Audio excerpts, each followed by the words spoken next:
Christmas lovers and enthusiasts, you are listening to Closer to Christmas. Today is June 3rd. That means there's 205 days left until Christmas. It's Bird Week on the podcast, and today is all about the 4 calling birds. Or were they? If you have ever sung the 12 Days of Christmas and hit that 4 calling birds line, here's a twist. Originally, it was 4 collie birds, C-O-L-L-Y.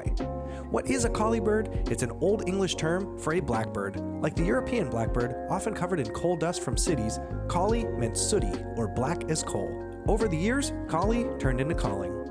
I'm pretty sure that's just one of those lines in a song where people sing it and they don't really know what they're saying or understand it, because I know that's what I do. I've always ever said calling birds and just never even knew what it meant and never even thought twice about it. But remember, the next time you hear my voice and this podcast, we'll all be a little bit closer to Christmas. Thanks for listening.